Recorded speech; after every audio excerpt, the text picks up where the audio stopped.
with someone who I have admired all through my career as a journalist and as a media management professional. Her monumental achievements will run into pages if I narrate them in detail, but I'll try and succinctly highlight some of them to do justice to her body of work.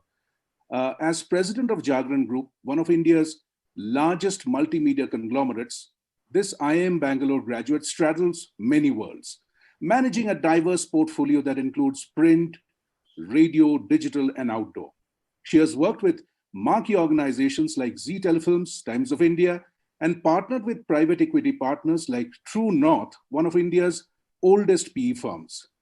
She has also set up new ventures and supervised turnarounds in mature and declining organizations. She has won multiple business awards and has been named as one of the most powerful women in business as per India Today Group, Fortune India, and was awarded LinkedIn Top Voices of 2020. Great milestones. Under her people-oriented leadership and focus on building a great culture, Radio City has been consecutively featured in the Great Place to Work survey for over 9 years now, and has become a case study on building high-impact cultures which have a direct correlation on profitability. She is also a leading voice advocating gender diversity in Indian business landscape, and also the author of 2 national best-selling books, Lady, You Are Not a Man, The Adventures of a Woman at Work, and Lady, You Are the Boss. Through her books, she aims to empower women and encourage them to achieve their full potential. Drawing from her personal experiences, she talks about how women minimize themselves, suffer from the imposter syndrome, we'll talk about it a little more in the session, and settle for less than they are capable of because of external prejudices as well as misguided internal self-beliefs.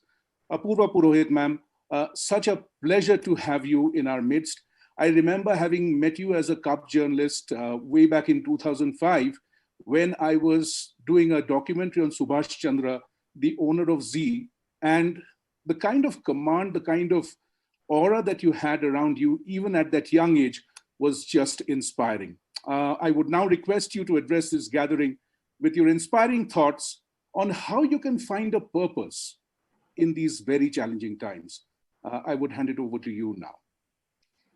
Thank you so much for inviting me, and thank you so much for your kind words, Professor.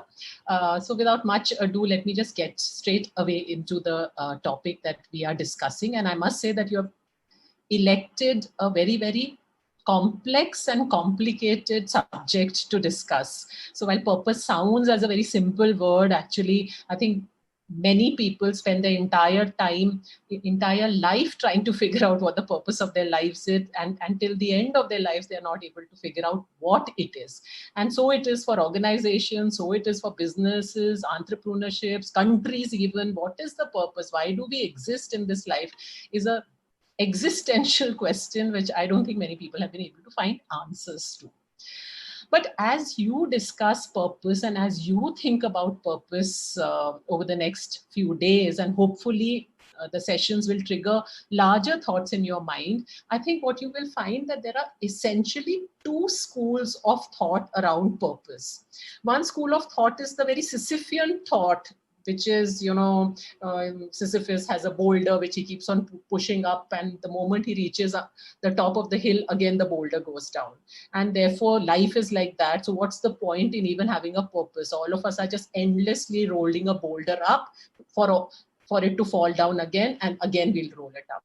So the fatalists around us, and especially in situations such as what we have faced in the last 1 year, where life is so uncertain, where environment is so uncertain, that nobody would blame you if you would just sit under your bed sheet and say, what's the point of even getting up today? I mean, what is the point of even having something like purpose in such an uncertain, unclear, ambiguous, volatile environment? So that's the one school of thought. But then that is the school of thought which says, okay, all of us are going to die, so what's the point in even living? The other school of thought, which is polar opposite to this thinking, is where everybody will exhort you to have a very clear goal in life, a very clear mission in life, and say, why are you so aimless? Your parents will say, what do you do? Why can't you be structured in your thinking? Tell me what you want to become. Tell me 5 years from now what you want to do. Tell me 10 years from now where you will be, and let's break up these 5-year goals into annual goals, biannual goals, weekly goals. All of us, who either go to the gym or conscious about our weight, etc., got used to calculating everything in 200 calories and 10,000 steps and breaking things into sub goals and sub KRAs. And that's the school of thought which is highly structured and wants you to be very, very definitive. Life is a project. Absolutely. You see everything as a project. Absolutely. And when you see it like that, of course, there are certain advantages in that, because then you're not flitting and floating around aimlessly. But what happens when you are so structured? What happens when you have one goal that you decided when you were 16 years and say, when I'm 32, I will have this much money and I will become an entrepreneur with a valuation of 2,000 crores in the finance industry. One, life, as we all know, is uncertain. There are so many zigs and zags that life takes that if you have that one structured goal, more likely than not, you are doomed to disappointment. The second, even more bigger problem is what happens if you actually achieve that goal. So as Swami Chinmayanand said that, okay, so you start off and saying, I'm 21, by the time I'm 30, I should have 5 crores in the bank. And you actually end up having 5 crores in the bank by the time you're 30. Then what? Do you cease existing? Then what happens? And therefore, for me, the ideal way to think about purpose really is not to have this either a fatalistic attitude or this ultra intense outlook on purpose, but to have what I call my purpose light model, the purpose medium kind of a model. And there are 3 things in this purpose light model. The first thing is that, of course, we should all have a goal. Of course, we should have an aim, whether as an organization, whether as an individual, whether in our professional lives, whether in our personal lives, we must have goals and aims and purposes. Without purpose, as people have said in the happiness equation, if you've read, that just having a purpose, forget achieving or not achieving it, just having a purpose is 50% of happiness, right? So it is important to have a purpose. But I would say there are 3 ways to look at this purpose. The first thing is to have a purpose which is fairly amorphous and universal. So you do have a purpose, you do have an aim, but it is fairly large and all-encompassing and universal. So, for example, if I said, I want to be the best woman CEO in media industry. Now, I may achieve it, I may not achieve it. Understand what it is doing. It's also limiting me in a sense, because I've decided this goal is this very specific goal. 50% chance I will fail, 50% chance I'll succeed, but I will succeed in a very narrow band, right? If life suddenly gave me an opportunity, let us say in running one consumer product company, would I say no because my purpose is fixated to being part of only the media industry? Maybe that was larger, maybe that was different, maybe that gave me more learning. So why should I define my goal or my purpose so narrowly? Why can't it be a little broad-based? And the more broad-based it is, the more you are able to flow with the ebb and movement of life. The more you are adaptable, the more you're agile, broadly you're going in a particular direction. But if life throws you one bam, you know how to move along with life. If life suddenly there's a flood, the bridge that you need to build across, because broadly you're going in that direction. You don't get taken aback because suddenly what you set out to do, you're not able to achieve. for whatever reason. So I think having a purpose which is a little more broad based. So for example, in my life, my purpose all because I don't like to define, I don't like to label, because I think labeling is very limiting and having a specific goal is very limiting. So I just said, I want to be the best CEO who is also a great teacher. Now, I think that's a fairly loose structure. At the same time, it's very clear in my mind what a good CEO who's a great teacher means. It's very clear in my mind what that means. But it's fluid enough. So sometimes when I get a chance to be something, to write a book, it fulfills the teacher aspect in my life. So I embrace that. So I think having an amorphous universal purpose is extremely important, whether for individuals or for businesses. So when we first set up Radio City, it was in the heydays of FM, and FM industry was booming. It was growing. You could see that the next 30 years of the FM medium is going to be great. But even then, we didn't say that we want to be the best radio player. We said we want to be the best audio entertainment platform. Now, today, as things morph and change, and along with radio, remember, this is at a time in 2005 where there was no digital, no podcast, nothing around. Today, when podcasts and audio entertainment of another sort, streaming, etc., becoming more and more available, we don't have to change our vision statement, right? To say that now I will not call myself radio. Now I'm audio, because 2005 we started saying we are an audio entertainment medium, right? At the same time, it was not loose, I'm entertainment, because that's unfocused. So how do you find a purpose which is not unfocused, but also not very, very limiting? I think that's my first message to all of you as you think about purpose. The second thing on thinking about purpose is that, whenever we think of purpose, we think of it as a goal. We think of it as an outcome. But I think purpose is equally about the effort. So there's effort which results in an output or an outcome, an input which results in an output. I think it is extremely important to have purpose which is input driven too. So just think about this. You will say that, okay, I'm just passing out. I need a job. I think I need a job which should pay me 5 lakhs a month. Example. Now, that's your output. That's your goal. And if you're so focused on that 5 lakhs, you don't really care whether you get it through a bank job, whether you get it through a media job, whether you get it through becoming an entrepreneur, whether you get it through becoming a professor, whether you get it through becoming whatever. But as long, because your goal, your purpose is earning that 5 lakhs. But the fact is that that 5 lakh check will come only once a month.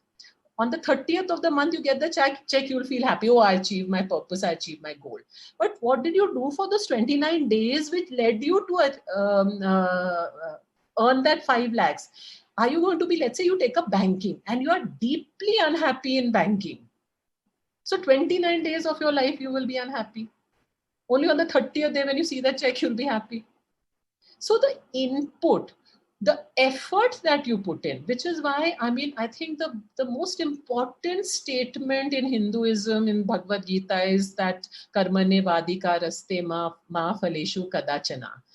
Don't get wedded to the outcome, because that's not in your control.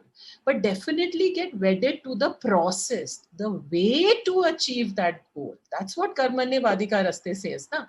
Why do they tell you to get wedded to the process? Because the process is what you will spend 99% of your life doing.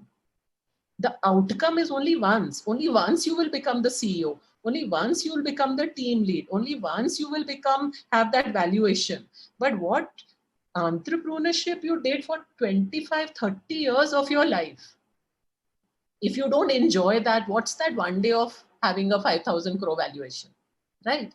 So that is why they say that spend time being wedded to the process, to the input, not only the output. And I think that's important from different ways. It is important from that if we want to enjoy our jobs, if we want to enjoy our relationships, if we want to enjoy life, if we want to lead a happy life, how we lead that life, what we do every minute of a day is more important than the output of what you got. The second thing is that input is in your control, output is not. So I'm, for example, at work also, I'm at great pains to separate out for my teams that 50% of your KRAs will be output KRAs, 50% of your KRAs will be input KRAs. So your output KRA is getting that 1 crore revenue out of your advertiser. Your input KRA is how many client relationships did you build, how many meetings did you do, what kind of innovations did you think about, etc. Now think about this: meetings that you do, innovations that you thought about, programming concepts that you developed, client relationships that you build. All four are in your control? Are they not? 100% they are in your control. Only you can build those relationships. Only you can think of those innovations. Only you can do the programming concepts. That the achievement of that 1 crore is actually not in your control.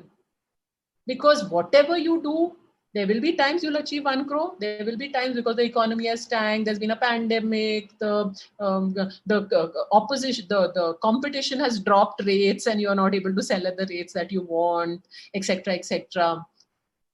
You will not achieve the output.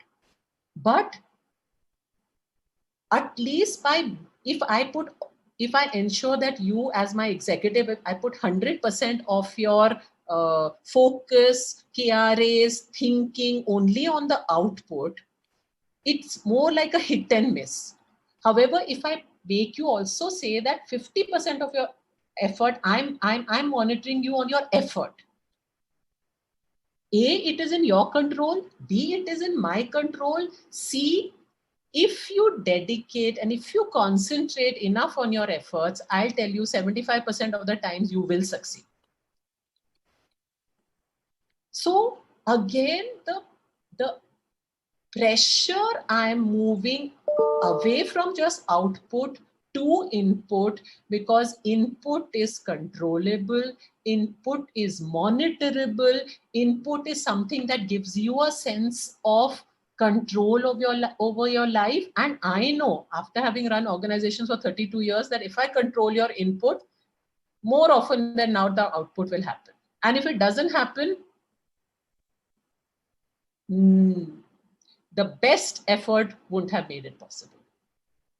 So again, the second point I'm making, again, when you think of purpose, think of the input purpose also, not only the output purpose.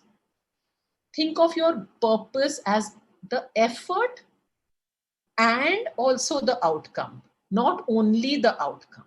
Which brings me to my third and final point, that again, when you read a lot of self-help books, when you listen to some of the TEDx talks, when you talk to some great gurus, everybody talks about what kind of life or what you need to achieve out of life.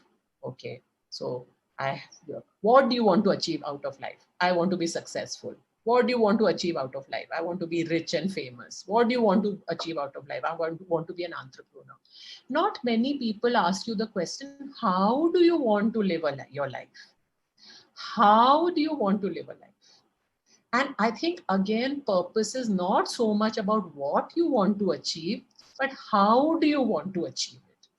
Purpose is not about, everybody wants to be successful, right? So success is not purpose. How do you achieve your type of success, your brand of success, your understanding of what success looks like? So when you think about your purpose, ask yourself, I am a unique individual with my unique talent, with my unique skills, with a with serendipity having brought me to this particular place where my background is like this, my education is like this is the environment I am in. Now, in this particular context, in this particular space that I am in, what does success look like to me? And how will I achieve that? So, to give you my personal example, obviously, all of us, when we've passed out of our management schools, the same pressures that you have or the pressures we had, we need a job, we need to earn enough money, then we'll get married and have children, we want to be successful, etc., etc. But even when I was young, I was very clear that the how is more important for me than the what.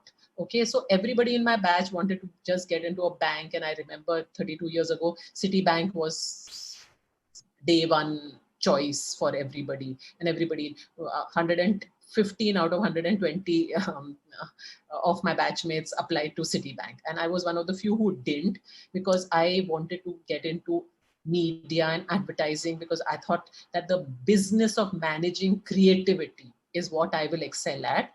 And I stayed out of placement, got a job in an advertising agency which paid me half of what my batchmates got. But I can tell you that I was happy throughout my career. Successful. I became finally the youngest CEO of my batch. And at a particular point in time, I haven't measured myself against them, but I'm reasonably sure that I made more money than all of them. So the point that I'm making to you, that if you concentrate on your purpose by saying, how will I want to be successful? How do I want to be rich? How do I want to be famous?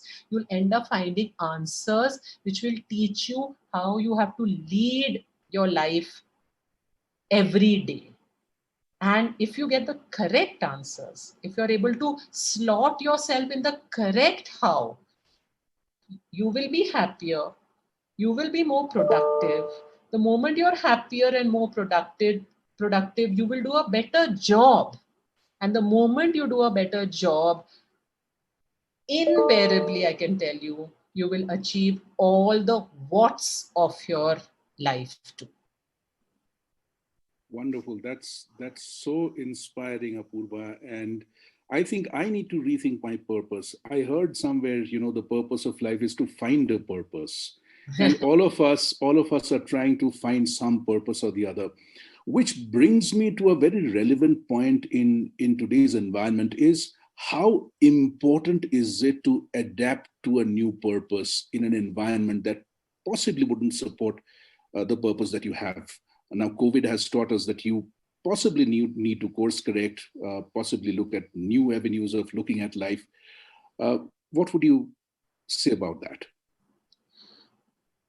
So I have 2 points to make here. One point is that, of course, as our environment, as our context change, as I said in the beginning of my talk also, you have to be agile enough to be able to maneuver through the uncertainty around you. So agility and adaptability, which is what they say, that why humankind has survived and dinosaurs, etc., didn't survive, is because humankind has had the ability to adapt. So adaptability is the highest form of intelligence, right? So you need to be agile, you need to adapt, you need to change. That's one point that I'm making. At the same time, I also believe that, all of us know the 4 ashrams in Hinduism, what they talk about, right? So you are in your student phase for the first 25 years, then the grihastha ashram, then the vanaprastha ashram, and then the sannyasa ashram.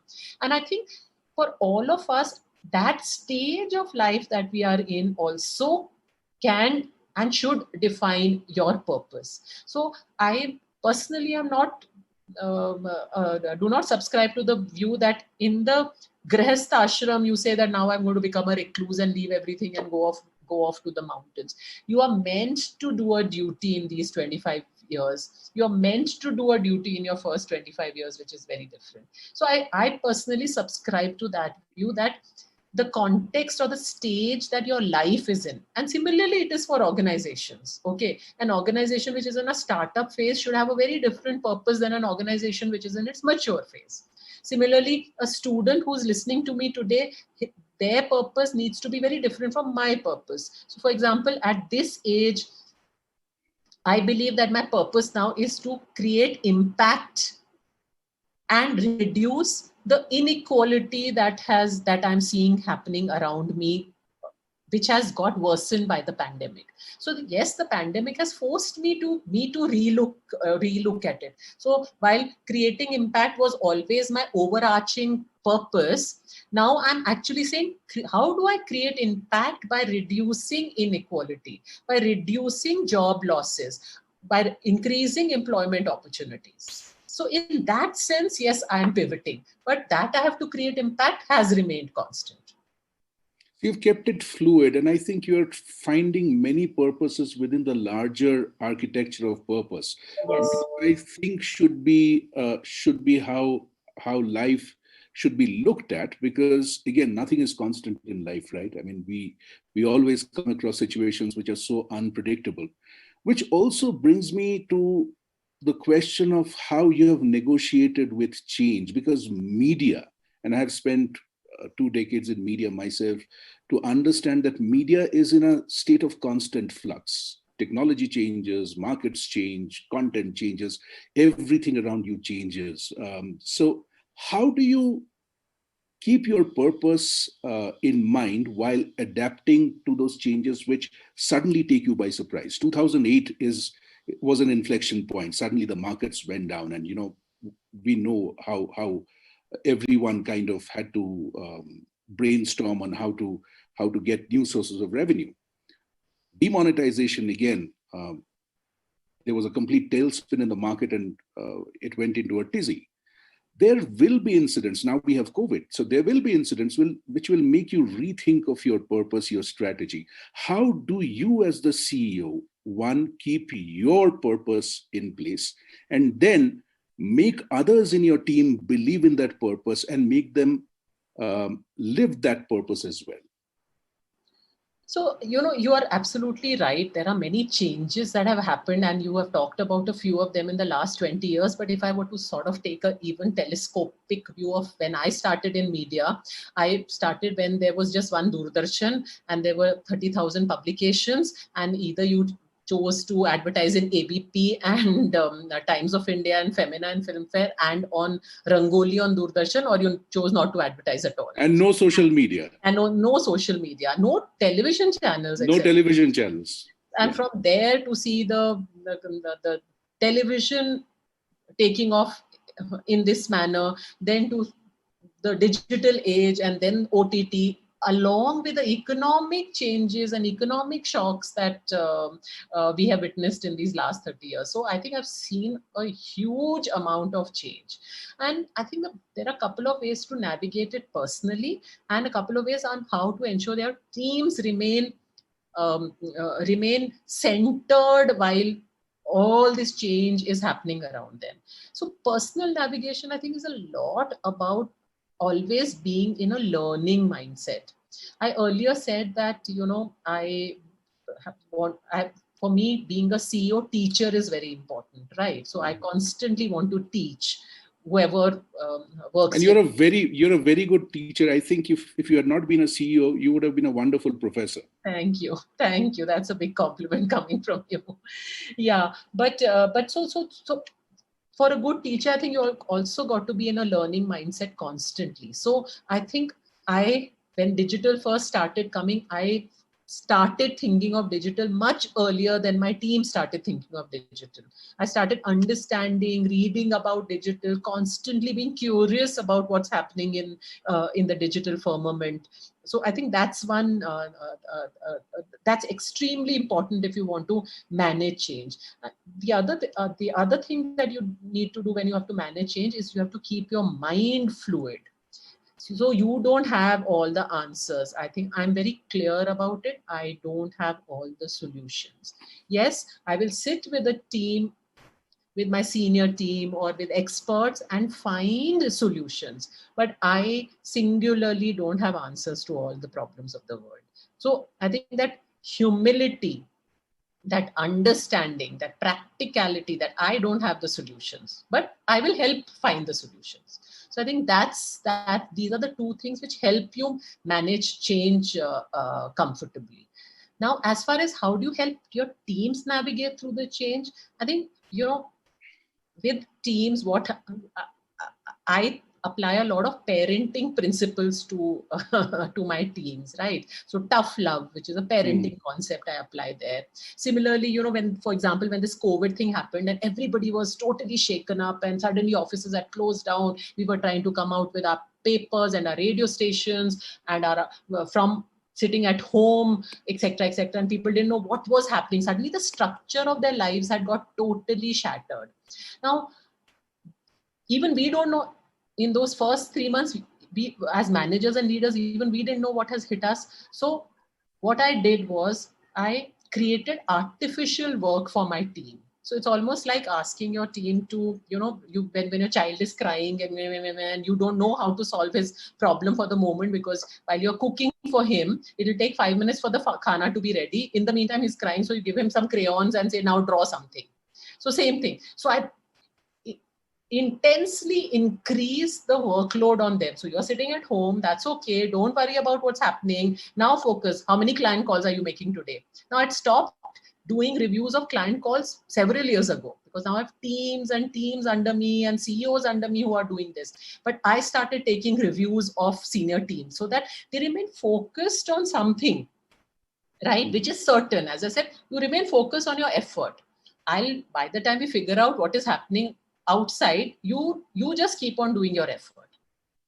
So wonderful. So be in a state of preparedness. So don't lose touch with reality. Don't lose touch with your craft. And more importantly, remain in touch with your efforts, because that's the only thing in your control.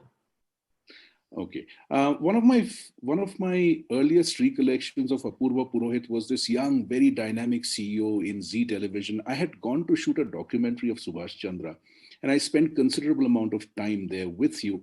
And I could see you in complete command and control in what looked like a very male-dominated environment, a very male-dominated industry. How did you negotiate those difficult turns of managing people in an industry which was predominantly driven by male ego? And I've seen it very closely. And also, you've written in your book, you've called it the imposter syndrome. So talk about the imposter syndrome and how Apurva Purohit managed to work in organizations like Zee, Times of India, and all these organizations which never could imagine of a woman CEO.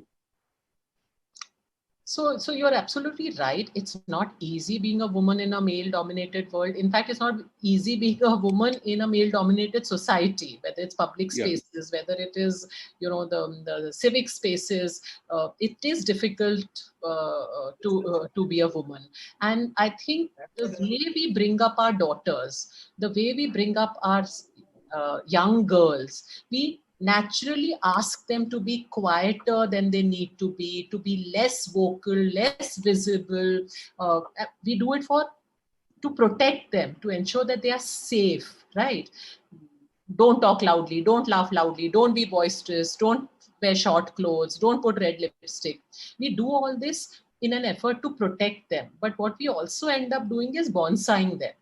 So when they go into public spaces, they are naturally more tentative. And that's where this whole imposter syndrome also comes in, because you are not meant to be here. You were meant to be in the kitchen cooking. You were meant to be inside the house. How come you're in a male dominated Taulia Lao types, as per your definition.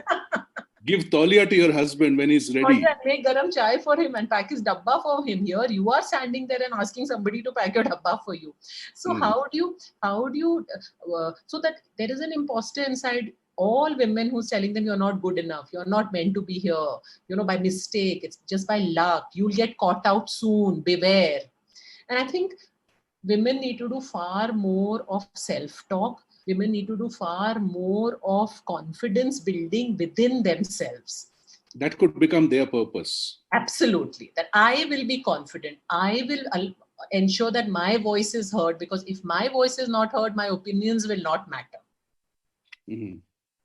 Absolutely. We just have another 7 minutes left. I'll take quick questions from the audience. Doesn't having an annual or weekly goal also help to stay on track to achieve your dreams if you already know what you want? Mannat asks this question. As I said, goals, sub-goals, sub-KRAs, weekly time are very good things to do. I agree with that. Having structure in our lives is very important, because otherwise our life can become very, very messy. And of course, when you have set out to earn so much money or lose so much weight, breaking it up into weekly goals is very important. My only point here, the 2 points that I made, one is make goals not about the output, but make goals about the effort. So it's not about, okay, I have 5 kilos to lose, I will lose kilo 1 in week 1, kilo 2 in the second week. No, I will walk 10,000 steps every day in order to lose that 5 kilos. Right. So the effort needs to be also given a goal and purpose to, not only the output. The second thing is that if you have very hard and fast output, yes, I want to be healthy. Healthy broadly means I should lose around 5 kilos and I should lose it within 9 months to a year. So keeping it a little fluid prevents you from being so focused, prevents you from getting disturbed when life comes and gives you such a whack that, okay, for 3 months you couldn't even go to the gym. So then if you were so stuck up on I have to lose weight, by the 6th month, 3 months, you were not even able to go to the gym because there was a pandemic. How will you deal with it? Absolutely. Siddhi asks a very important question. What advice, very interesting actually, what advice would you give to your younger self at the start of your career? Could you have done something differently? So if I look back, I'm pretty much quite happy with how my life turned out, the choices I made, etc., etc. So because I think, fairly sorted out even as a 21-year-old. However, I think I would definitely tell my younger self to, be much more confident about my abilities and not be tentative. I would definitely tell my younger self that, to have a little more fun than be highly intense and too focused. Allow other parts of my life also to flourish, because I feel for a fairly large part I didn't allow other parts of my life to flourish as much as I would have liked. So how do you have fun now? Now that you told me you didn't have as much fun earlier, how do you have fun now? I have fun by, first of all, not worrying about others' expectations of me. So that has removed one huge stress from my head, trying to be what my mother wants me to be, or my husband wants me to be, or my boss wants me to be, or I've removed that pressure completely. The moment that pressure is off my head, I do things that that I want to do.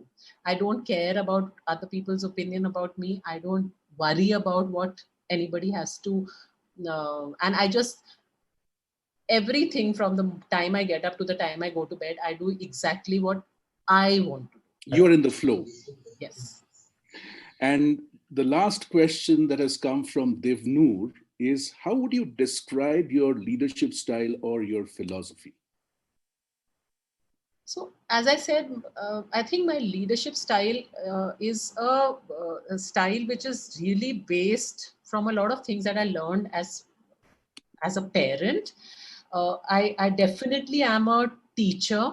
I am happy when my teams, when they pass through me, end up becoming better professionals, equally better human beings. So I spend a lot of time with my teams in not only teaching them about media and radio and print, etc., but equally about what does it take to be a good human being. Because I think organizations are microcosms of society. If you get all the organizations in the world develop good individuals and good human beings, automatically we will become a better society. With that, Apurva Purohit, thank you so much, ma'am, for making time to speak with us at the Purpose Summit. Always inspiring to have you. On behalf of the Managing Committee, the Vice Chancellor, and the university community, my sincere gratitude. I hope you will bless us again with your presence. And once everything settles down, we really hope you come to the campus and be the professor that you've always been.